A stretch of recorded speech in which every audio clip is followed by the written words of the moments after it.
ఈ రోజు మహిళా దినోత్సవం. ఈ సందర్భంగా ప్రతి మహిళకి వందనం. కాంగ్రెస్ పార్టీ ప్రతి మహిళని గౌరవిస్తుంది. అసలు సృష్టికి మూలం మహిళ.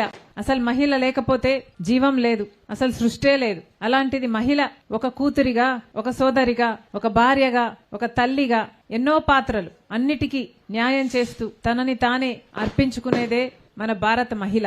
ఆ మహిళకి కాంగ్రెస్ పార్టీ శిరస్సు వంచి చేతులు జోడించి మనస్ఫూర్తిగా ప్రతి మహిళకి నమస్కరించుకుంటోంది. కానీ ఈరోజు మన భారతదేశంలో ప్రతి గంటకు 50 మంది మహిళల మీద దాడులు జరుగుతున్నాయి. మరి మహిళలకు మన భారతదేశంలో భద్రత ఉన్నట్టా లేనట్టా?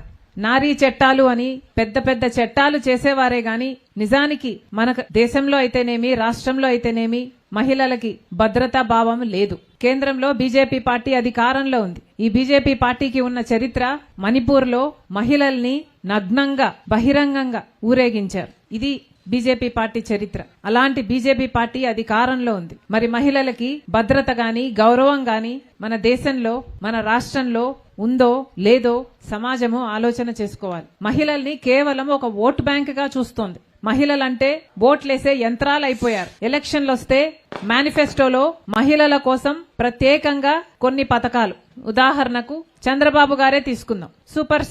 సూపర్ సిక్స్ లో 3 పథకాలు మహిళలకు చెందినవే. కానీ అవి ఏ మటుకు అమలయ్యాయి. మహిళా శక్తి, మహాశక్తి పథకం పేరు మహాశక్తి. గుర్తుందా? మీ అందరూ ఓట్లేశారు తల్లి.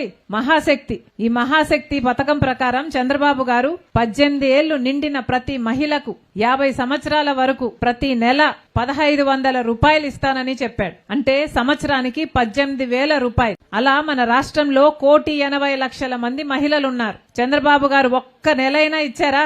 ఎవరికైనా అందిందా? ఒక్క నెల కూడా ఇవ్వలేదు. ఒక్క మహిళకు కూడా ఇవ్వలేదు. అలాగే తల్లికి వందనం.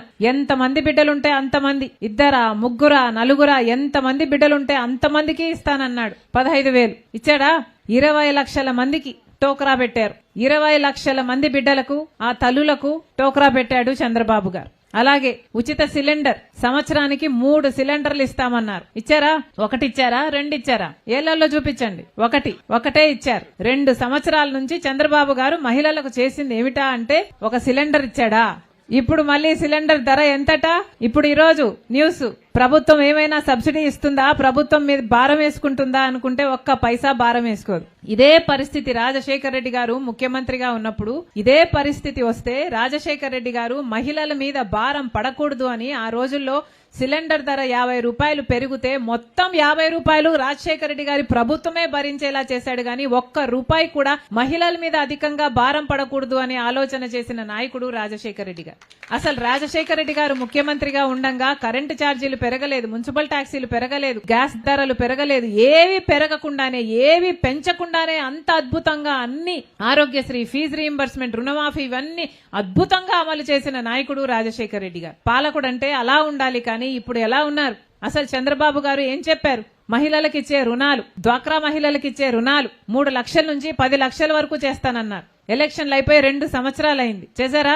7,500 కోట్ల రూపాయలు బకాయిలు అలాగే ఉన్నాయి. 1,18,00,000 మహిళలు సంఘాలు అలాగే ఎదురు చూస్తూనే ఉన్నాయి. ఎప్పుడు ఇస్తాడా చంద్రబాబు గారు అని. కానీ చంద్రబాబు గారు ఏమిచ్చారు? 15,000 కోట్ల రూపాయలు కరెంటు ఛార్జీలు పెంచి మహిళలకి గిఫ్ట్ గా ఇచ్చాడు. చంద్రబాబు గారు ముఖ్యమంత్రి అయ్యాక 15,000 కోట్ల రూపాయలు కరెంటు ఛార్జీలు పెరిగాయి. అవన్నీ మీ దగ్గర నుంచే వసూలు చేస్తున్నాడు చంద్రబాబు గారు. అర్థమవుతుందా?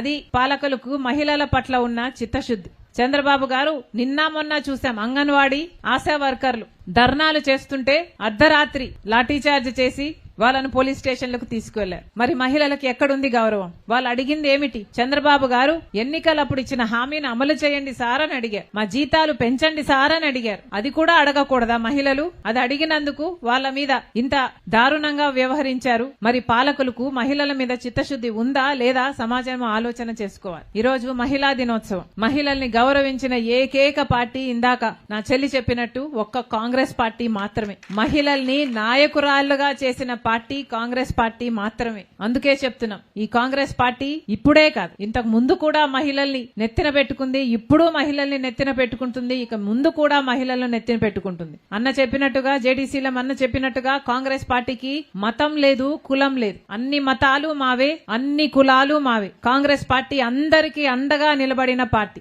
ఏ పార్టీ అయితే స్వాతంత్రం తెచ్చిందో అదే పార్టీ ఈ రోజుటి వరకు కూడా కట్టుబడి ఉంది రాజ్యాంగానికి. మనది ఒక సెక్యులర్ రాజ్యాంగం. అంటే ప్రతి మతము, ప్రతి కులము, ప్రతి భాష, ప్రతి ప్రాంతము, ఆడ మగ అందరూ సమానం. ఈ హక్కులు అందరికీ లభించాలి. ఇది కాంగ్రెస్ పార్టీ సిద్ధాంతం. ఇలాంటి పార్టీ ఇంకోటి ఉందో లేదో సమాజం ఆలోచన చేసుకోవాలి. మీ అందరూ ఆలోచన చేసుకోవాలి. అందుకే చెప్తున్నాం, ఈ రోజు కాంగ్రెస్ పార్టీని ఆదరించాల్సిన సమయం వచ్చింది. ఎందుకంటే సమాజంలో మార్పు రావాల్సిన అవసరం ఉంది.